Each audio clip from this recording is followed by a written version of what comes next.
Legs crossed, back straight, eyes closed. Breathe in through your nose and out through your mouth.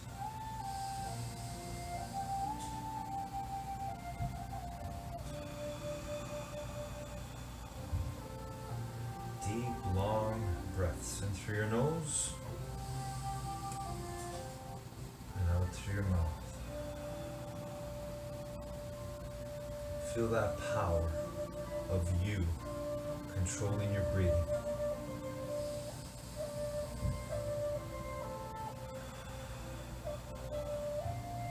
That power that's available to you all the time, wherever you are in life.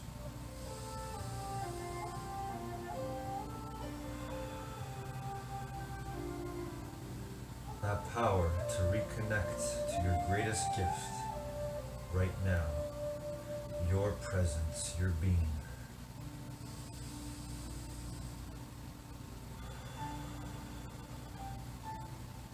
Your infinitely intelligent being. The same stuff we're all made of. And with that stuff that we're made of, we can control the most powerful supercomputer in the universe. Your mind. But only you can do it. Only you can control your own mind. So let's do that right now, and let's see the future.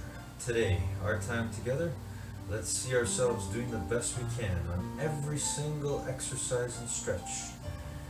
For this is not only the gym that we have available to us right now, in this space wherever we are, but it is also the gym of life, where we grow our minds all the time.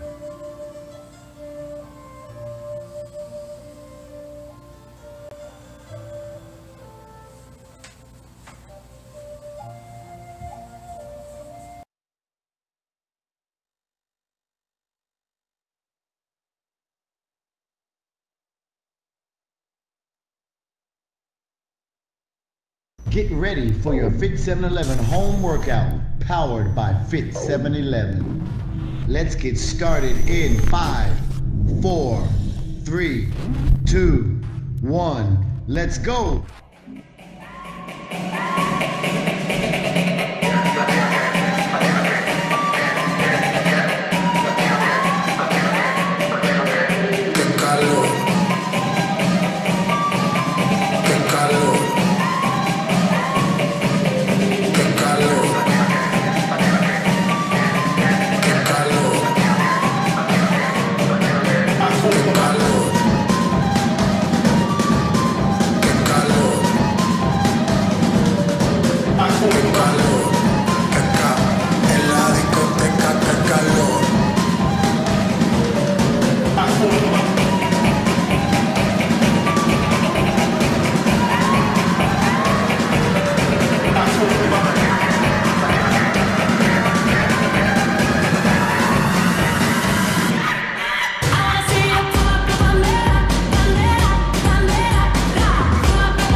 Guys, as we close off with Wayne Dyer and his wisdom, the last one I wanted to share with you is stop finding excuses.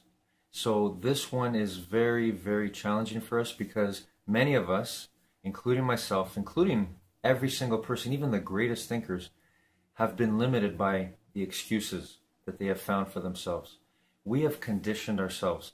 If we can accept the bitter truth that we have allowed things that have happened outside of us to affect us on the inside, then we can really begin real change.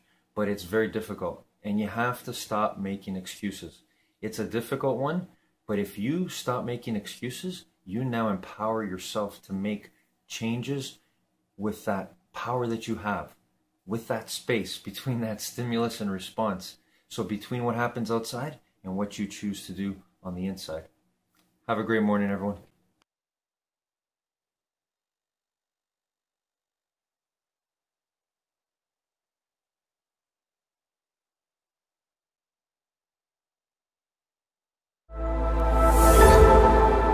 Hello, everybody. How are you doing today? Hey. I got a little clapping. Hey. Who in here has ever had an issue with boundaries? Any of you ever do that? Yeah, me too. Here's how it happened. At one point in time, I would have these blocks and segments I had a brick and mortar gym, blocks and segments where I wanted people to come in and do their thing. But when I needed to work, I needed to work. And I was really good at getting the work done if nobody bothered me. And what would happen is people would come up, and in my 2-hour window, I do 2 hours of conversation that I shouldn't have been having. It sound familiar? And the next thing you know, the 2 hours is gone and nothing I wanted to get done got done. And I'm going to walk you through what I call bulletproof boundaries, because we got to have boundaries. And I don't think enough people think this way. So what I'm going to look at is what are the things that become issues in my life, and how can I get to the point of creating boundaries to keep the good things in and the bad things out. It's all about having focus and discipline, right? Well, I can't be focused and disciplined if I have no boundaries. Can't get anything done, right? So I'm focused on how do I look at this aspect of setting a boundary so I can stay disciplined. This is the discipline aspect, bulletproof boundaries. So here's what I do. This is what I call the foundation. The word discipline is interesting. It's actually has some ties to disciple and plan. So discipline essentially means, am I following, disciple, the plan? And most of us, we'll do a good job of making that plan, won't we? We'll get vision boards, get the plan. I got a plan over here. I got this whole structure right. And then I get down, I say, okay, from 9 to 10 a.m., I'm going to sit down and I'm going to do this thing in preparation. And then all of a sudden what happens is I don't do it. And usually the reason I don't do it is because I didn't anchor down the foundation, I call it, of why it's got to get done. It's a nice to do, but we don't make it a need to do.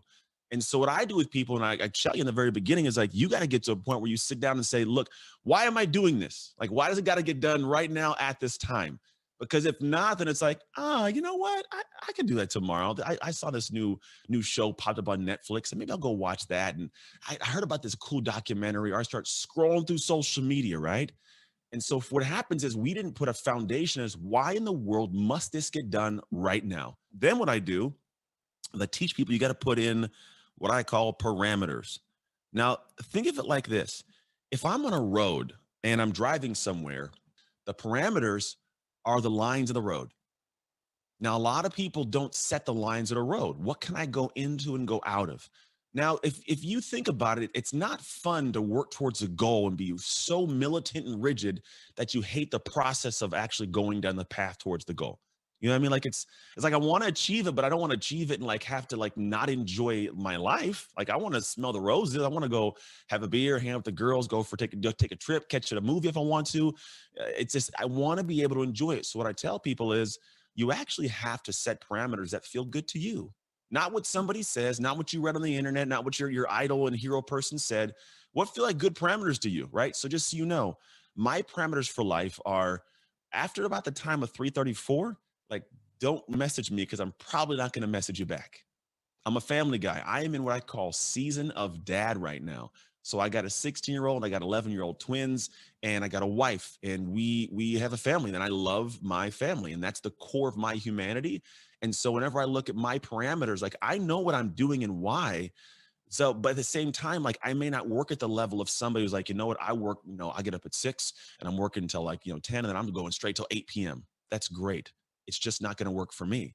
And I'm not going to feel bad, which you shouldn't feel bad simply because you're not doing what somebody else is doing. So you have to actually set your own parameters of what the parameters are that you will stay in, the lanes. I don't go here. I don't go here. I stay straight in this lane. Then we have number 3 is what I call awareness. Now, this is big. Awareness is essentially, as you're going through your life, are you presently aware in the moments of when situations are coming up? So you ever heard of the thing at hindsight's 2020, right? Like, oh man, I wish I would have thought about this back then, right? People don't presently become aware. So the parameters they set, they don't actually look at them. They're just, it's like driving down that road. I have my parameters. And what happens is I'm looking at my radio or I'm texting. And what happens? We do this, we crash. So what I tell people is in the moments of when you're living your life and doing your stuff, the awareness piece is essentially you want to go back and have times or moments where you actually check. This is time audits throughout the day. This is like every once in a while, like set an alarm on your phone. I've done this where I'm like, I set an alarm so it goes off to remind me to check what I'm doing. And I kid you not, it'll catch me in the middle of scrolling through Facebook when I'm supposed to be writing emails. I'm like, okay. So I go and I got a little egg timer. I'm dead serious. I might have showed this in the past. I have like an egg timer that I use specifically for this. It just goes on my desk and I spin it and I put it down and I go, here, all right, this is my thing and my awareness. So what I'm doing is I and you should be trying to be presently aware of, are you within your parameters? Because when it comes to being disciplined, if you can't stay in that lane, which thing about discipline is staying consistent to the plan over time. If you aren't able to be presently aware, you don't get that thing done. And then you feel crappy because I didn't get that thing done. And then the progress isn't made. And I got to make excuses to other people or to myself. I fall out of integrity internally. I start thinking, man, I don't know if it's for me. I can't even get my stuff done. Right. It's a downward spiral. And all you have to do is not scroll on social media or not go out and hang out, like whatever it might be. Awareness is a big piece. So you have to be aware of what are the things going on. Then comes to a big one. And this is the one that I think we got to spend some time on right now. It's called triggers. Now, in life, there are certain things that are triggers that trigger the awareness. So it's not just a matter of hoping and setting an alarm for it all the time.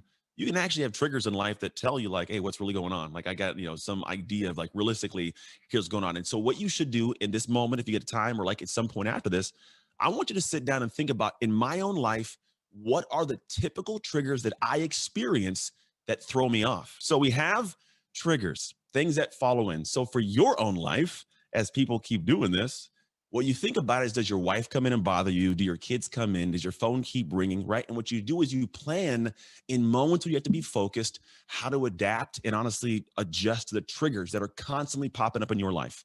And it's going to be unique to you, obviously completely unique, right?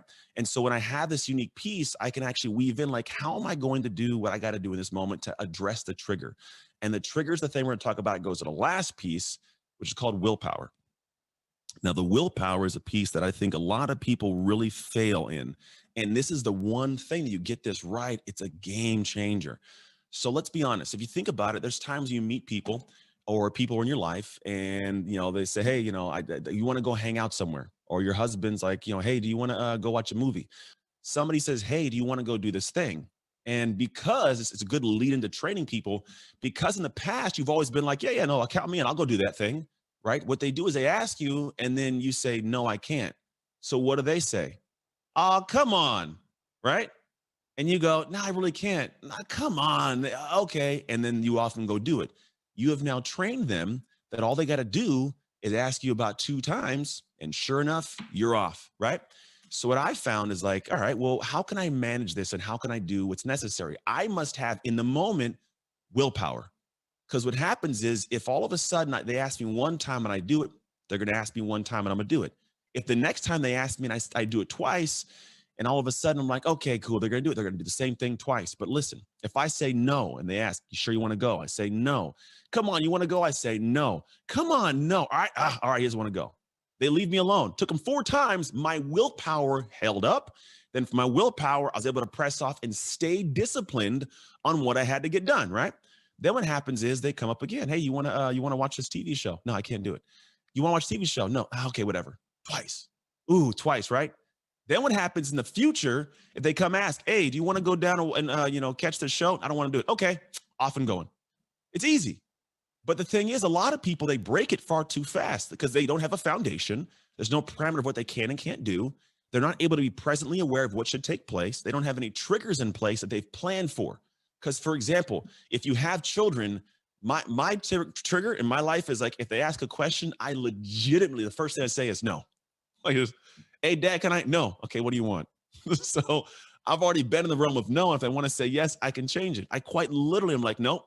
That's my trigger for their asking of questions. Now, obviously, I will say yes. I'm like, what do you want? They just know, but like, I'm already in a space of no. So if it's a no, I'm like, I already said no. And they're like, all right. They move on. They get it, right? But I have a trigger, I have a response, and I know it in advance before I get to it.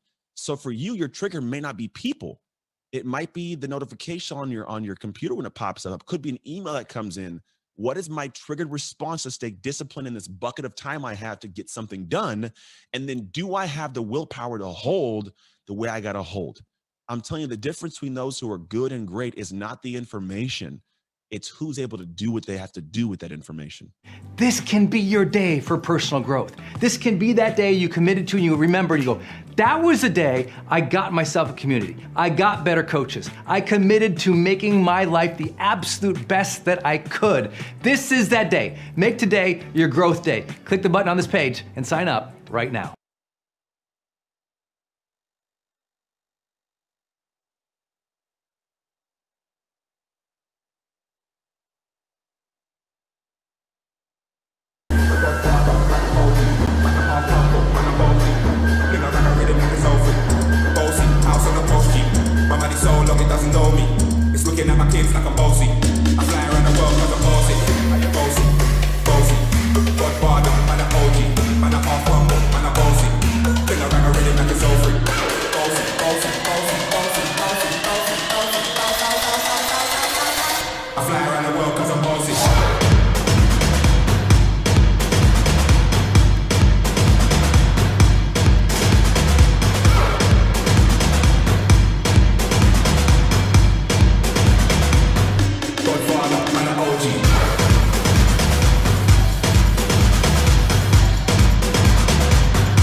Good afternoon, guys.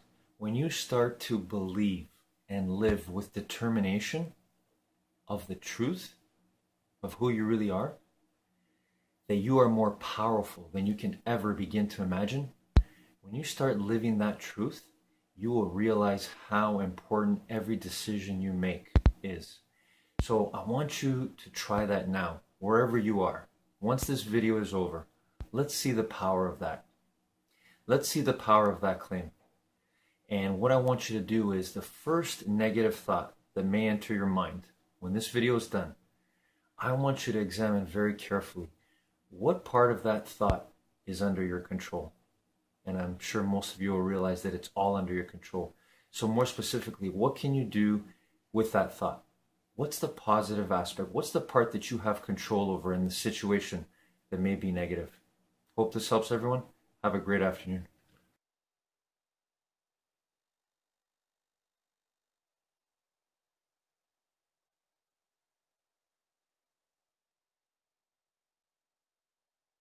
I mean, the first thing that's important to know is that many people are interested/obsessed with what they eat. The data that's come out of animal studies, at least, it's far more important when you eat than what you eat. And this was a fantastic study a few years ago by my friend Rafael DeCarbo at the National Institutes of Health in Bethesda. And he had 10,000 mice on different diets, hoping to find the perfect mix of carbs, protein, and fat. And it turns out that the only ones that lived longer were the ones that only ate once a day. And so that, if we're not mice, but I think that we're close enough to mice, that this tells us a lot. But I still think the best bang for the longevity buck is to do both well. Eat less often and eat the right things. Need motivation? Watch a Top 10 with Believe Nation. Hey, it's Evan Carmichael, and I make these videos because you are probably the most ambitious person in your circle, but you know you're capable of more. And you get that push by surrounding yourself with the best. So today, let's learn from one of the best, David Sinclair, and my take on his top 10 rules of success. Enjoy. Rule number 2, get more fatty acids. Even with a normal diet, you often don't get enough of these omega-3 fatty acids, which are the types that we don't make ourselves. If you're only meat and you don't eat fish, if you eat animals besides fish, you're not getting a lot of them. And they're the building blocks of the brain, so we need a lot of them. And they've been shown in a number of studies to help with many different things, from wound healing and, of course, depression. Now, what are the sources? Well, if you eat fish, you're probably in good shape. You've got salmon and mackerel, krill, sardines. These are good sources of omega-3s. And these are giving us the DHAs and the EPAs, because there's 3 different kinds of these, right? Well, there are lots. But the 3 main ones that people talk about are EPA and DHA. The EPA is the more important one. Mm-hmm. You want to get at least a gram of that. Sometimes people say get 1.6 grams of this ratio of EPA to DHA, and women about 1.3 grams. And that's been shown to greatly improve memory and counteract depression. Now, that if you're a plant-based person, you can't obviously get as much. You have to focus on other types of food that have what's called alpha-linoleic acid, or ALA, which is converted slowly, not efficiently. About 10% of it gets converted by the body into the 2 types we just mentioned that are important, the DHA and, importantly, the EPA. Focus then on flaxseed, walnuts, chia seeds. That's where you get your ALA. Linseed oil is where it was first discovered, ALA, linoleic acid. I use that to polish certain things, keep wood looking good, cricket bats, you put it on there. But you can consume a little bit. There's a lot of it in there as well. And there's one other thing I want to mention that isn't in that list of 3, which is a monounsaturated fatty acid called oleic acid, which is really important. And I mentioned it earlier, it's a component of olive oil and avocados. And I have that included in my supplement every night, along with these other components. As a recent convert to seaweed salads, I would be remiss not to note that you can actually get it. One of the few plant sources that you can get DHA and EPA from is from seaweed. Is that right? It is right. Well, I don't know if you get enough of it. I think it's really a good thing to consider, and talk to your doctor about it, to take at least a gram of these omega-3 fatty acids every day. So we know we should be consuming these omega-3s, but why? What are they doing in our cells? So it turns out these omega-3s actually form a structural component of the brain. They insert along with other fats in the brain. So fat is actually good for the brain. A lot of our brain is made up of these fats. The reason is that the nerves aren't naked. Much like an electrical wire, you don't have them lying around your house naked. They actually be wrapped with insulation tape or insulating material, and that's what these fats do. And these are membranes that wrap around. It's called the myelin sheath. And these fats actually, some of them are omega-3s. And the more omega-3s you have in your diet, the more you'll have in those membranes, and that protects from inflammation and damage and helps the nerves function and repair if they get damaged. Rule number 3, start intermittent fasting. Intermittent fasting now is the most popular diet in the world, and hopefully it's not a fad, because this is probably the most effective diet that's ever been promoted on the planet. Even for children, I'm not suggesting malnutrition or starvation by any means, but having 3 meals a day plus snacks is a calorie overload even for children in the most cases. And you can tell just by the amount of fat a kid is carrying as to whether you're overfeeding your kid. And if you have an obese child, and I know it's very difficult because in my family we struggle with this as well, but the effects on that child will echo for decades, perhaps even towards the end of life. They will still have the memory, the epigenetic memory, we call it, of having been obese as a child. And so one area that I'm researching and going to be communicating about is the effects of our lifestyle, not just on adults and the elderly, but even on children. Yeah. I want to come back to that shortly.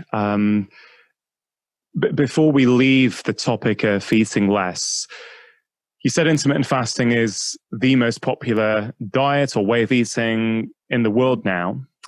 And, there's brand new blog posts, podcasts, YouTube videos every day coming out on this. Do you think of intermittent fasting as different to time-restricted eating? And the reason I'm sort of diving in here is, when I see patients, I have to be very clear with what I'm asking them to do, very specific so they really understand what I'm recommending. And I think for some people, intermittent fasting is 1 meal a day. For some people, it's 16 hours without eating and 8 hours a day where I'm consuming food. Then you also have time restricted eating where it's eat all your food within an 8-hour window or a 10-hour window or a 12-hour window. And I think there is a little bit of confusion out there as to what these terms actually mean. So how do you put that together for people if they're asking? I don't think that it's helpful to have all these different names. It's essentially just eat less often. That's how simple it is. Skip a meal, skip the snacks. So intermittent fasting, time-restricted feeding, to me, it's all the same thing. It's just don't keep your body filled with food. That's pretty simple. The amount of hours, the more you can spread it out. So 18 for me is a good number. 16 is okay. I eat within 2 hours, so I get basically 22 hours, which works for me. But here's the really important point. It's not complicated. You do what you can. You start skipping meals. Start with one, dinner or breakfast. And then if you can do that, then try to go longer. It's not, the other really important thing is if you try to do what I do from a standing start, you will fail. There's no question. It's too hard. Your body will freak out. It'll feel tired. Your brain will be distracted, and you'll go straight to the fridge. You need to give yourself time. It can take a month to get there. And one of the adaptations is your liver needs to learn to put out glucose to maintain steady levels. So it's not like this through the day. And that takes a while. But once you're at the state that I'm in and your microbiome is optimized and your liver is very happy with its existence, then you will find it very hard to go back to eating the old way.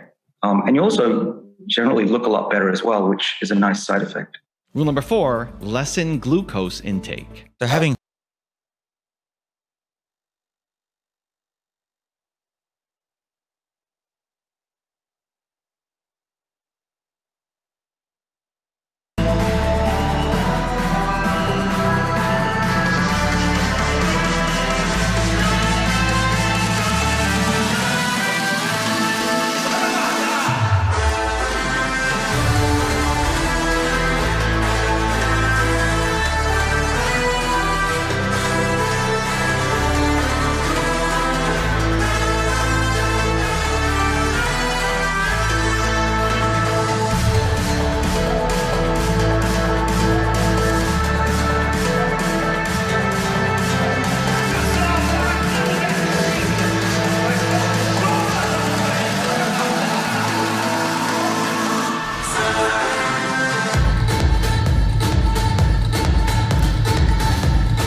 baby. This is the rhythm of the night. Baby, tonight's like fuego. We might feel a dinero. We might kill it, it's gonna move, baby. This is the rhythm of the night.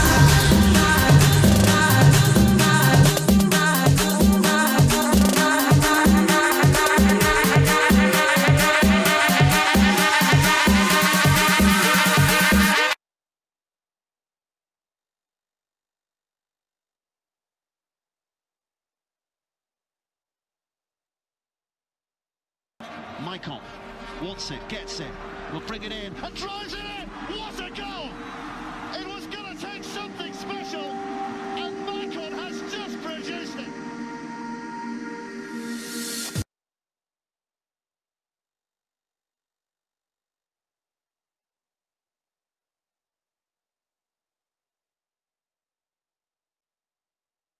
Good evening, guys. I want to share with you today, as we live, laugh, and love our way to infinite mind wealth, a thought about being a parent. And the reason why I want to use this example is to highlight how powerful our emotions are.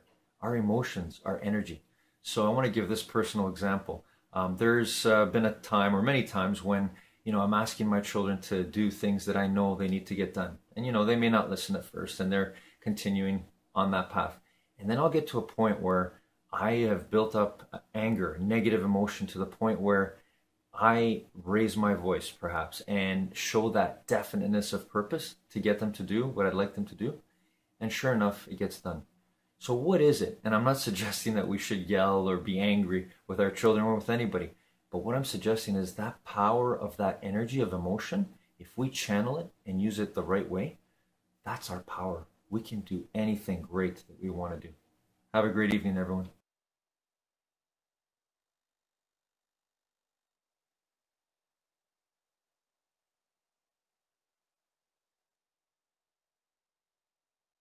Nearly every person I know has struggled with this. For me, that feeling of I should be further ahead by now totally dominated my early 20s. I was in constant angst, and it was really painful. And in my work, I've heard the same struggle from people in their 30s and their 40s and their 50s and 60s and 70s, etc. I believe this is a sickness that we human beings have. And if you don't get a handle on this thing right now, you will continue to feel empty and desperate and hopeless no matter what you do or no matter what you achieve. Now, the good news is that there are only 2 things that you need to do in order to heal yourself from this sickness. And it's important to know that these are not one-time actions, my dear. These are conscious choices that you have to make each and every single day. Number 1, I want you to adore your detours. So what does that mean? You gotta ask yourself, have you ever taken a road trip? Probably so. Sometimes you don't get to your destination at the time that you thought you would because you took a little detour. Maybe you decided at the last minute, you know what, we want to take the scenic route. You have got to trust the timing of your life. You have to trust that you made the best choices you could have possibly made at the time, because guess what? You made them. And trust that every experience taught you something that you need to know right now. Need motivation? Watch a Top 10 with Believe Nation. Hey, it's Evan Carmichael, and I make these videos because in my first business, I was making $300 a month. I quit on my business partner, and the thing that saved me was studying the stories of super successful entrepreneurs. So I hope that this story today helps give you the motivation you need, because I still need it too myself. So today, let's learn from one of the best, Marie Forleo, and my take on her top 10 rules of success. Enjoy. Rule number 2, break bad habits. I don't think that there is any human on the planet who, at any given time, doesn't have at least one habit that really needs to get kicked to the curb. Well, it turns out that there's a simple 2-word fix that can dramatically increase our ability to resist temptation, and it gives us a better chance to make a better choice. Now, this is based on research done by Dr. Vanessa Patrick. She's a professor of marketing at the University of Houston who published her findings on the power of self-talk in the Journal of Consumer Research. She found that when participants framed a refusal as I don't, for instance, I don't eat chocolate cake or I don't eat sugar, instead of I can't, they were more successful at resisting the desire to eat unhealthy foods or skip the gym. In fact, they found that when it came to deciding whether to eat certain foods, saying I don't was nearly 3 times as effective as saying no, and about 8 times more effective than saying I can't. Very interesting, right? I don't versus I can't. Two teeny tiny words that can make a ginormous difference. And here's why. When we say I don't, we are empowered. We're determined. We are at choice. It's a tough, strong phrase like end of story. But when we say I can't, we disempower ourselves. It sounds like we're not allowed to do something by some outside force. You know what? We make ourselves feel deprived when we say I can't. And in essence, we make ourselves weak, whiny little bitches like, wah, I can't have a cookie. Now, what's even cooler, though, is that we can tuck this little trick into every corner of our lives. We can start making some clear, strong declarations like this. I don't eat Skinny Pop every night. I don't look at my phone during dinner. I don't unnecessarily zhuzh the Marie TV set. I don't put the toilet seat down.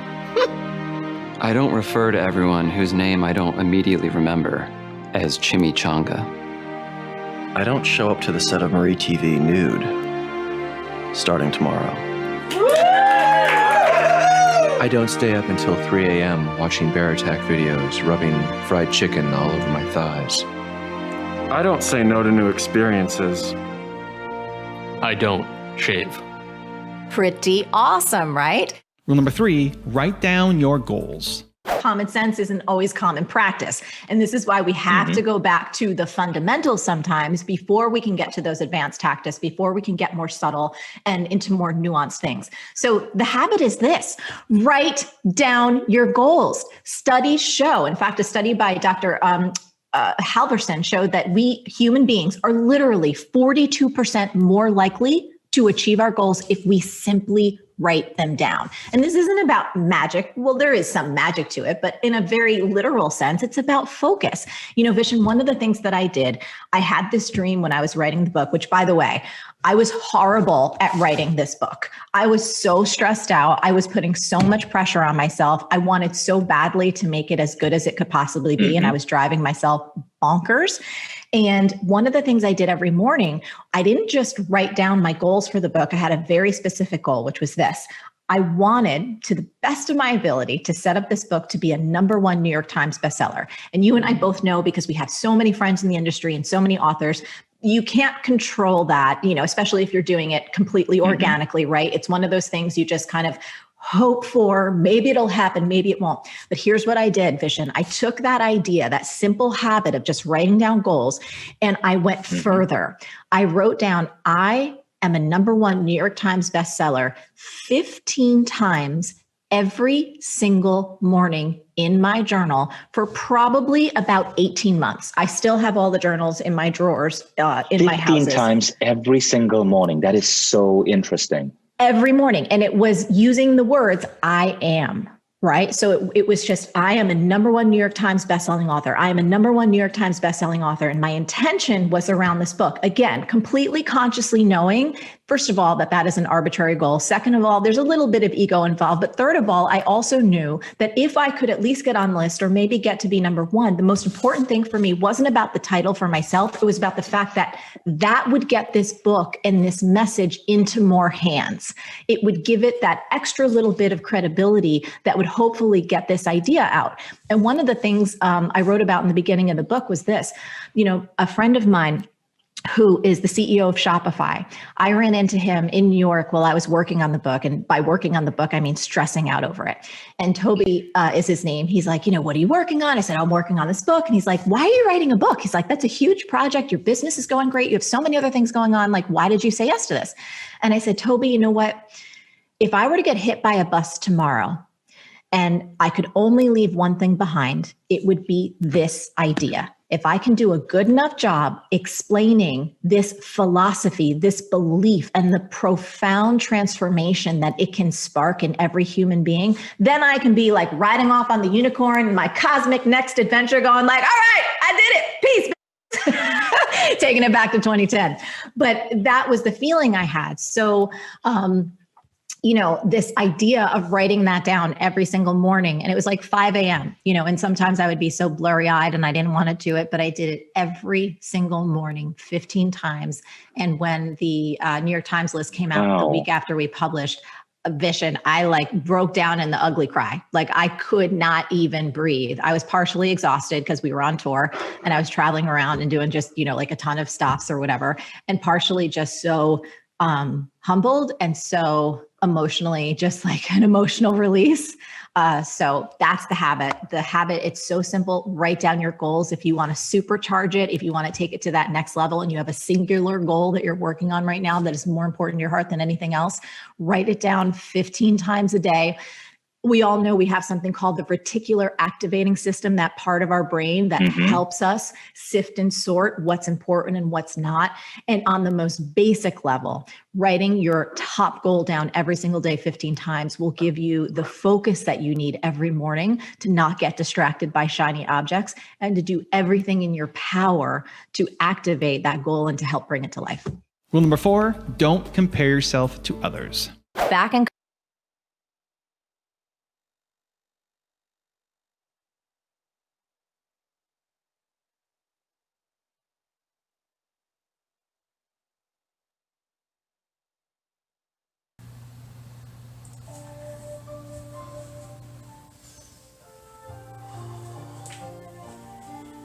And here we are again.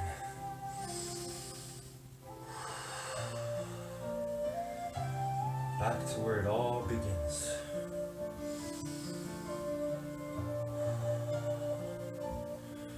Where it all begins and never ends.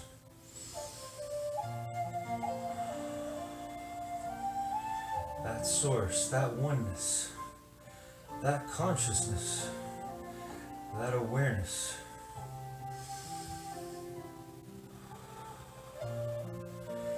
That we know is in all of us.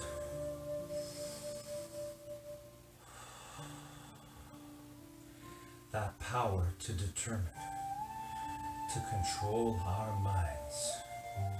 You see, nobody else, nothing else in this universe can do what you do every day.